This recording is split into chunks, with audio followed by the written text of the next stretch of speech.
The emergency broadcast had been repeating for 72 hours straight, and Marcus Reynolds knew that meant everyone at the station was either dead or gone. He stood at the window of the abandoned hardware store, watching the street below through a crack in the boarded-up glass, his rifle held loosely in his calloused hands. The October sun was setting over downtown Philadelphia, painting the sky in shades of orange and purple that would have been beautiful in any other lifetime. Now those colors just meant darkness was coming and darkness belonged to them. The infected owned the night. Marcus had learned that lesson 3 weeks ago when the world fell apart, when his neighbor Jim had come home from his hospital shift with a bite on his forearm and a fever that turned him into something that wasn't human anymore within 6 hours. The streets below were empty now, littered with abandoned cars and scattered belongings, silent except for the distant moaning that never really stopped. It echoed through the concrete valleys of the city like a twisted lullaby, a constant reminder that humanity's reign had ended with barely a whimper. Behind Marcus, Jennifer Hayes was rationing their supplies for the 4th time that day, her methodical nature both a comfort and an irritation. She had been a logistics coordinator for a pharmaceutical company before the outbreak, and she approached survival with the same systematic precision she had once applied to shipping schedules. Tyler Brennan sat in the corner, cleaning his handgun with a piece of torn shirt, his jaw clenched tight the way it had been ever since they found his sister's empty apartment 4 days ago. The bloodstains had told them everything they needed to know. Rachel Morrison, barely 19 and still wearing her college sweatshirt, was trying to get the portable radio to pick up anything other than static and that damned emergency broadcast. She twisted the dial slowly, her face illuminated by the dying light from the window, hope and desperation fighting for dominance in her expression. They were 4 strangers bound together by catastrophe, each carrying losses too heavy to speak about, each clinging to the fragile thread of survival for one more day. The sound came suddenly, cutting through the quiet tension of the room. It wasn't the shuffling footsteps of the infected or the moaning that had become background noise to their existence. It was a voice, crackling and broken, coming through Rachel's radio. She gasped and everyone froze, Marcus spinning away from the window, Jennifer's hands stopping mid-count over a pile of canned goods, Tyler's head snapping up with sudden intensity. The voice came again, clearer this time, a man's voice, urgent and alive. "This is Captain David Morrison, United States Army, broadcasting from Rally Point Echo. If anyone can hear this, we are establishing a secure zone at the old steel mill on the Delaware River, coordinates to follow. We have supplies, medical support, and a plan to fight back. This is not a rescue mission. This is a call to arms. If you can fight, if you can help, we need you. Humanity is not finished. Repeat, this is Captain David Morrison." Rachel's hands trembled as she turned up the volume, and for the first time in weeks, Marcus saw something he'd almost forgotten existed. Genuine hope flickering in the eyes of his companions. But hope was dangerous. Hope made you careless, made you forget that the world outside was filled with horrors that had once been neighbors, friends, family. Marcus moved back to the window, scanning the darkening street with renewed intensity. The steel mill was 12 miles away, 12 miles through a city infested with the infected, through territory they didn't know, past dangers they couldn't anticipate. Tyler was already on his feet, checking his ammunition, his face set with determination. Jennifer pulled out the crumpled city map they'd been using, spreading it on the floor, her finger already tracing possible routes. Rachel kept the radio close, listening as the message repeated, as the coordinates came through, as the impossible possibility of fighting back, of reclaiming something they'd lost, became real. Marcus felt the weight of decision settling on his shoulders, the terrible responsibility of choosing between the relative safety of hiding and the deadly risk of hoping. Outside, the moaning grew louder as darkness fell, and somewhere in the distance, a scream cut short reminded them all of what waited in the streets. The choice should have been simple: stay hidden, stay alive. But the voice on the radio had changed everything, and Marcus knew that by morning, they would either be moving toward Rally Point Echo or they would have given up the last piece of their humanity worth saving. They left before dawn, when the infected were at their slowest, their bodies stiff from the cool October night. Marcus had insisted on it, overruling Tyler's eagerness to leave immediately.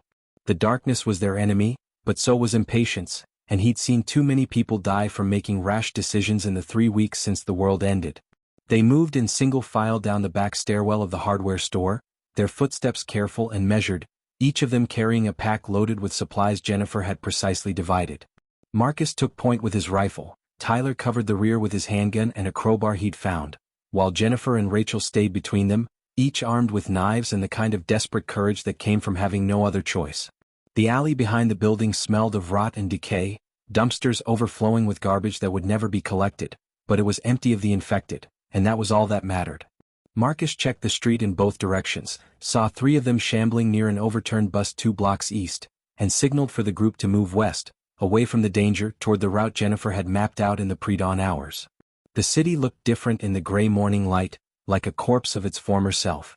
Storefront windows were smashed, their contents spilled across sidewalks or looted by survivors who had either made it out or hadn't made it at all. Cars sat abandoned in the middle of intersections, doors hanging open, telling silent stories of panic and flight. They passed a school where children's artwork still decorated the windows, and Rachel made a small sound of grief that she quickly stifled. Marcus understood. Every block held memories of the world before, ghosts of normalcy that hurt worse than the physical dangers they faced. They kept moving, staying close to buildings, using parked cars for cover, following Jennifer's route that took them through residential neighborhoods instead of main streets. The plan was sound. Avoid major roads where the infected congregated, move quietly and cover the 12 miles in stages, resting only when they found secure locations. But plans had a way of falling apart when the infected were involved. The first real trouble came at the intersection of Willow Street and Camden Avenue. Marcus spotted them too late, a group of 7 infected emerging from a parking garage, drawn by some sound or movement the survivors had made. These weren't the slow, stumbling creatures from horror movies that Marcus had grown up watching. The infection had left them with enough motor function to move with disturbing purpose, their bodies jerking and twitching, their mouths hanging open, dried blood caking their clothes and skin. Tyler raised his handgun, but Marcus hissed a sharp, "No," knowing that gunfire would draw every infected thing within 6 blocks. Instead, they ran, sprinting across the street toward a narrow passage between 2 brick buildings. Rachel stumbled and Jennifer caught her, half dragging the younger woman as the moaning behind them grew louder, more excited, the infected giving chase with that terrible relentless energy that never seemed to fade. Marcus reached the passage first, saw that it opened into a small courtyard, and made a split-second decision. Through here. Move. They burst into the courtyard and Marcus spun, bringing his rifle up not to shoot but to use as a club as the first infected came through the passage. He caught it in the chest, sending it sprawling backward into the others, buying precious seconds. Tyler was already at the courtyard's far exit, wrenching open a fence gate that led into a residential backyard. They poured through, Marcus coming last, slamming the gate shut just as rotting hands reached for him through the bars. The infected pressed against the fence, shaking it, moaning with mindless hunger, but the barrier held. For now. The group didn't stop, vaulting over a low hedge into the next yard, then the next, putting distance between themselves and the mob. Finally, in the shadow of a large oak tree, Marcus signaled for them to stop, and they collapsed against a garage wall, breathing hard, hearts pounding.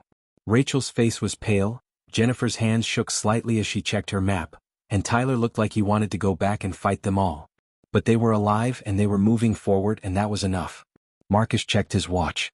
They'd covered less than 2 miles and the sun was barely over the horizon.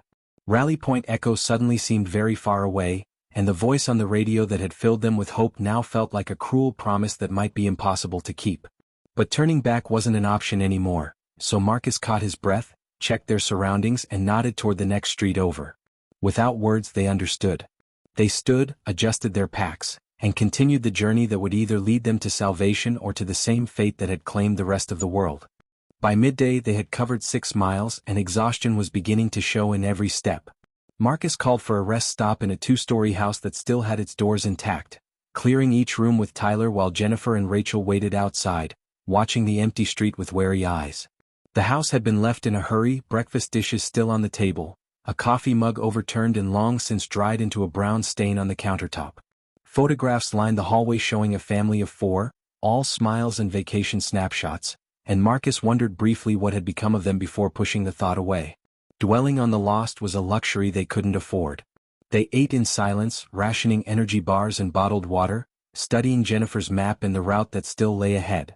The Delaware River was the problem, a thick blue line that separated them from Rally Point Echo. The main bridges would be clogged with abandoned vehicles and likely crawling with infected, but Jennifer had identified a smaller pedestrian bridge about 2 miles north of their current position that might be passable. It was a gamble, adding distance to their journey, but the alternative was fighting through thousands of infected on the highway bridges, and that wasn't a gamble at all, it was suicide. They were preparing to leave when Tyler spotted movement through the front window. Not the jerky, uncoordinated movement of the infected, but deliberate, purposeful motion. Humans. Marcus moved to the window and counted 5 of them, 3 men and 2 women, moving down the street with weapons drawn, checking cars and buildings. For a moment, his heart lifted at the sight of other survivors, but something in their body language made him uneasy. They moved with the confidence of people who owned this territory, and in the lawless world that existed now, that kind of confidence usually came with a price. Tyler wanted to make contact, arguing that more numbers meant better chances of reaching Rally Point Echo, but Marcus hesitated, and that hesitation saved their lives. One of the strangers kicked open the door of a house across the street, and when an elderly man appeared in the doorway with his hands raised in peace, the stranger shot him without a word, then entered his house to loot whatever supplies he'd been hoarding. Rachel covered her mouth to stifle a gasp, and Jennifer's face went white with shock and rage. Marcus made the decision instantly. They would wait, stay silent, let these raiders pass. The world had broken into 2 kinds of people. Those trying to hold on to their humanity and those who had decided humanity was a weakness they could no longer afford. These were clearly the latter, and confronting them would only end in bloodshed. They crouched below the windows, barely breathing as the raiders moved down the street, their voices carrying through broken windows, laughing about something, casual and comfortable with the violence they'd just committed. It took 20 minutes for them to pass out of sight, 20 minutes that felt like hours, and when Marcus finally signaled that it was safe to move, they left through the back door, giving the street where the old man's body lay a wide berth. The incident changed something in the group. Rachel's optimism dimmed, Tyler's anger burned hotter, and Jennifer's systematic planning took on a harder edge. Marcus felt the weight of leadership settling heavier on his shoulders, the responsibility of getting these 3 people to safety through a world that was finding new ways to be dangerous every single day. The pedestrian bridge appeared before them as the afternoon sun began its descent. It was a narrow metal structure spanning the Delaware River, built for cyclists and joggers in a world that no longer existed. From their vantage point behind an abandoned truck, they could see the entire length of the bridge, and Marcus felt his stomach sink. The bridge wasn't empty. At least 40 infected wandered across its span, trapped there by some instinct or accident, shuffling back and forth with nowhere to go. Tyler cursed under his breath, Jennifer frantically checked her map for alternatives, and Rachel looked like she might cry. The next nearest crossing was 5 miles south, which would add hours to their journey and push them into traveling after dark, something Marcus had sworn they wouldn't do. Captain Morrison's broadcast had said Rally Point Echo had promised safety and a chance to fight back, but it might as well have been on the moon if they couldn't cross this river. Marcus studied the bridge, counting the infected, measuring distances, calculating odds that didn't look good no matter how he figured them. Then Tyler spoke, his voice low and determined, proposing a plan so risky that Marcus's first instinct was to refuse outright. But as he looked at the bridge, at the infected, at the setting sun, and at the 3 faces turned toward him waiting for leadership, waiting for hope, he realized that risk was all they had left. Tomorrow they would either be at Rally Point Echo or they would be dead, and somehow, after everything they'd seen and survived, that clarity was almost a relief. Marcus took a breath, checked his rifle and nodded once. They would cross the bridge at dusk and God help them all. Tyler's plan was simple in concept but terrifying in execution. They would create a distraction at the near end of the bridge, drawing the infected toward the sound, then sprint across the far side while the creatures were clustered away from their path. The distraction would be a car alarm, triggered by smashing the window of a sedan parked near the bridge entrance, giving them maybe 60 seconds before the infected spread out again and blocked their escape route. It relied on timing, speed, and luck, 3 things that could fail catastrophically, but Marcus couldn't come up with anything better, and the sun was sinking lower with every passing minute. They moved into position, Marcus and Tyler approaching the sedan while Jennifer and Rachel waited behind a concrete barrier, ready to run the moment the alarm sounded. Marcus could see the infected on the bridge more clearly now, their bodies silhouetted against the orange sky, swaying and shuffling with that unsettling perpetual motion. Some wore business suits, others wore hospital gowns, one had been a police officer, the tactical vest still visible on its deteriorating frame. Tyler raised the crowbar, looked at Marcus for confirmation, and when Marcus nodded, he brought it down hard on the sedan's driver window. The alarm exploded into the quiet evening, a piercing wail that seemed impossibly loud, and the effect on the infected was immediate and horrifying. Every head snapped toward the sound, and they began moving as one mass, stumbling and pushing toward the near end of the bridge where the alarm screamed its mechanical distress call. Marcus signaled and they ran, all four of them sprinting from cover toward the bridge's far side where a gap had opened in the crowd of infected. Rachel was faster than Marcus expected, her youth giving her speed, while Jennifer kept pace despite the heavy pack on her back. Tyler ran beside Marcus, both men keeping their weapons ready, knowing that if even one infected got in their path, the whole plan would collapse. The metal bridge deck rang beneath their feet, the sound lost in the continued wailing of the car alarm, and for a moment Marcus thought they might actually make it cleanly. Then Rachel screamed, not in fear but in warning, and Marcus saw why. 3 infected had been hidden in the bridge's support structure below deck level, and they were pulling themselves up through maintenance gaps, directly in the group's path. There was no time to stop, no time to go around. Marcus lowered his shoulder and hit the first infected like a linebacker, the impact sending both of them crashing into the bridge railing. He felt hands grabbing at his jacket, smelled the rot of the creature's breath, and then Tyler was there, the crowbar coming down with brutal efficiency. The infected dropped and Marcus rolled away, scrambling to his feet as Jennifer dispatched the second one with her knife, the blade finding the base of its skull with the precision of someone who had learned anatomy in her previous life. The third infected had grabbed Rachel's backpack, dragging her backward, and the young woman struggled against the weight, her face twisted in terror. Marcus couldn't shoot, couldn't risk the noise drawing the mob from the car alarm, so he rushed forward and drove his knife upward through the infected's jaw, the blade punching through rotted tissue and into what remained of its brain. It released Rachel and collapsed, and Marcus hauled her forward, shouting for everyone to keep moving. Behind them, the car alarm finally died, its battery exhausted, and the sudden silence was worse than the noise had been. The infected on the bridge seemed to pause, confused, and then they began turning, some sensing the living prey that had invaded their territory. Marcus pushed Rachel ahead of him, saw the end of the bridge approaching, saw solid ground beyond, and found reserves of energy he didn't know he had. They burst off the bridge and into a small riverside park, not stopping, not looking back, running until Marcus was sure they'd put enough distance between themselves and the bridge. Finally, in the shadow of an old warehouse, he called for a halt, and they collapsed against the brick wall, gasping for air, hands shaking from adrenaline and fear. Tyler checked himself for bites, then checked the others, the ritual that had become second nature to all survivors. Everyone was clean, miraculously untouched despite the close calls. Jennifer pulled out her map with trembling hands and traced their position, her fingers stopping on a point that made her laugh, a slightly hysterical sound of relief and disbelief.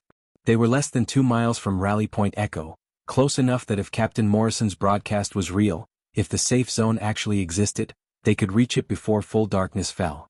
Rachel started crying quietly, the stress and terror of the bridge finally breaking through her composure, and Jennifer put an arm around her, offering what comfort existed in this brutal new world.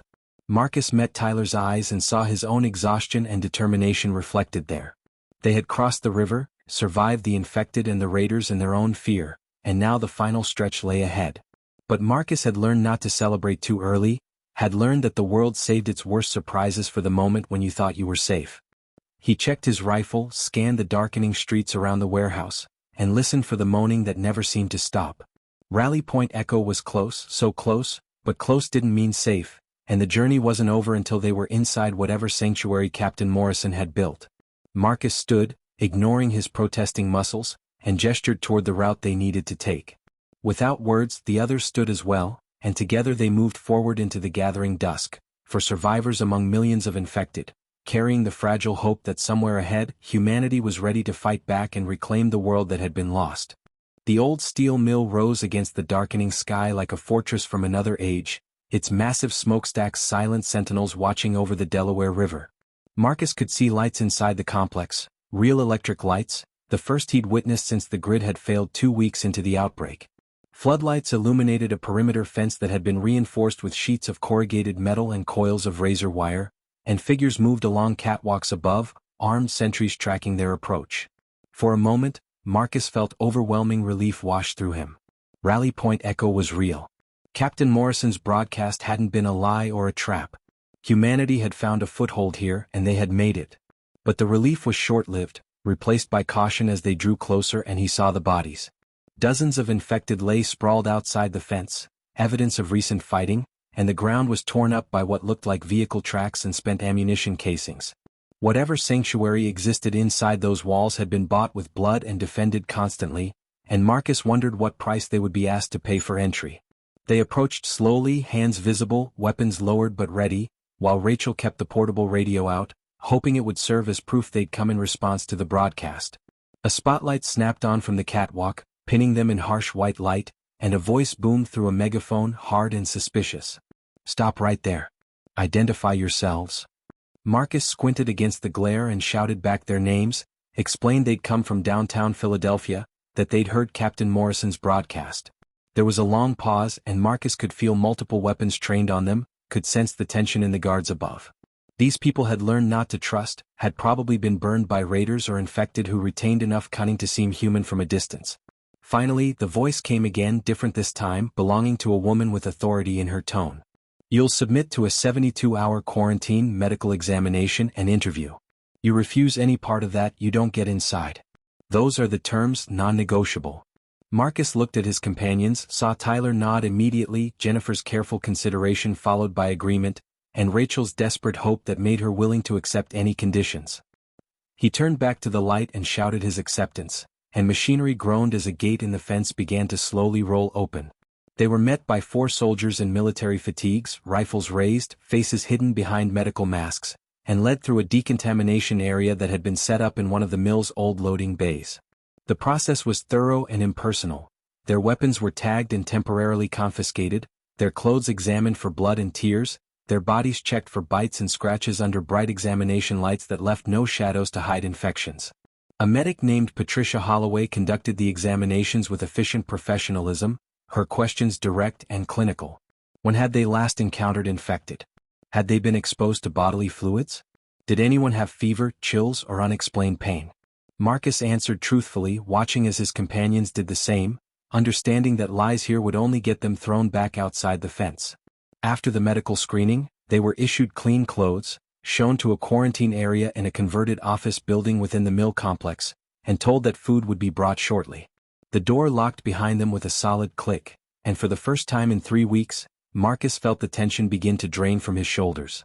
They were locked in, yes, but they were also locked away from the infected, from the raiders, from the constant terror of the streets.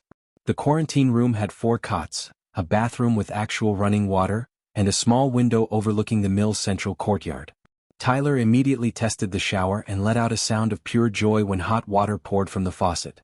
Rachel sat on a cot and stared at the walls as if unable to believe they were real. Jennifer moved to the window and Marcus joined her, looking out at what Rally Point Echo had become. The courtyard had been transformed into a functional base. He counted at least 50 people moving with purpose.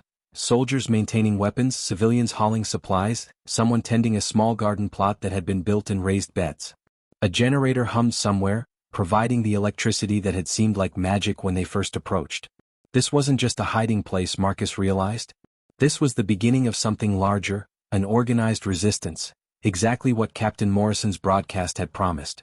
But as he watched, he noticed other things too, the exhaustion in people's movements, the thin faces, the way the guards on the walls never stopped scanning the darkness beyond. Rally Point Echo might be humanity's foothold, but it was a precarious one, under constant pressure, and Marcus understood that their journey hadn't ended at these gates. It had simply entered a new phase. That night, lying on a real mattress for the first time since the outbreak, Marcus listened to Tyler's snoring and Jennifer's quiet breathing, and thought about what came next.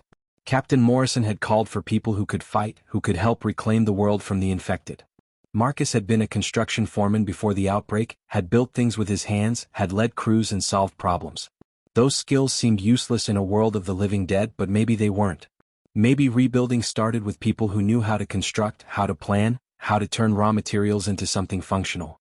Through the window, he could see the sentries on the walls, silhouetted against the night sky, holding back the darkness that pressed against the fence.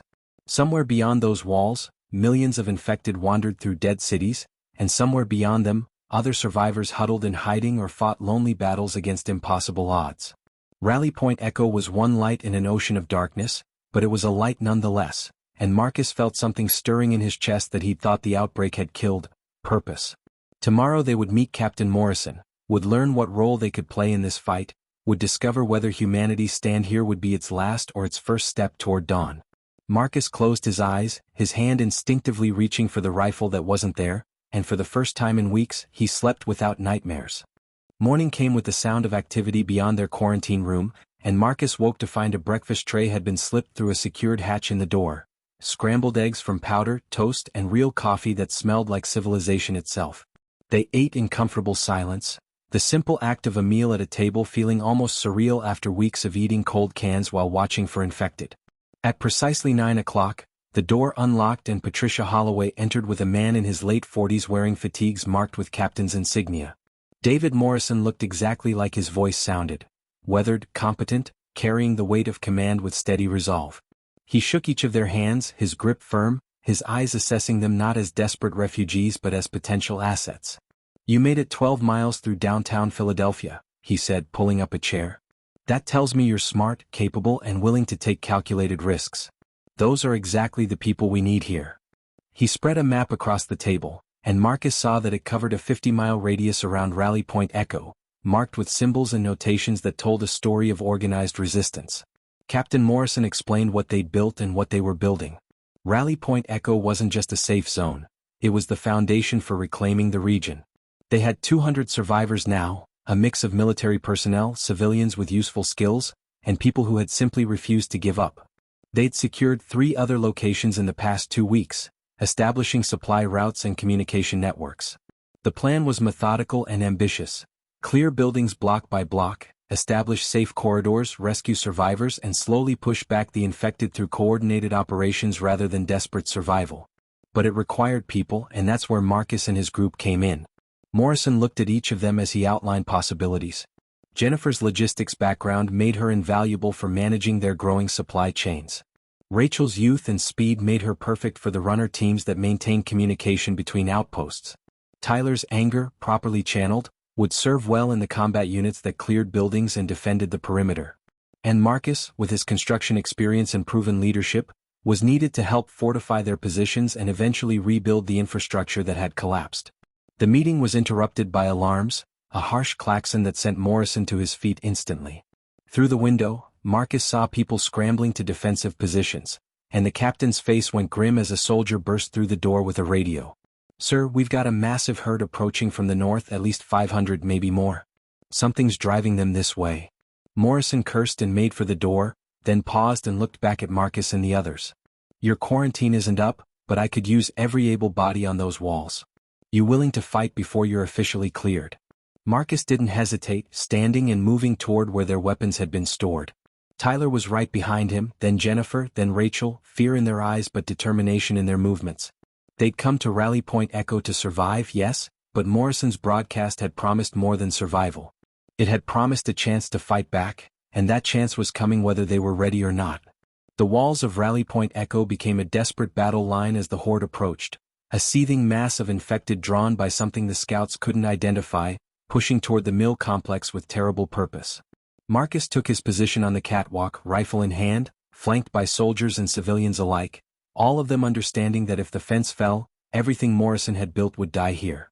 The infected crashed against the barriers like a wave, and the defenders opened fire with disciplined volleys, making every shot count, conserving ammunition while creating killing zones in the approaches. Tyler fought with controlled fury, Jennifer's hands stayed steady as she reloaded magazines and passed them to shooters, and Rachel ran ammunition from the supply room with tireless energy. The battle lasted 4 hours, an eternity of noise and death and the constant fear that the fence would buckle, but the defenses held.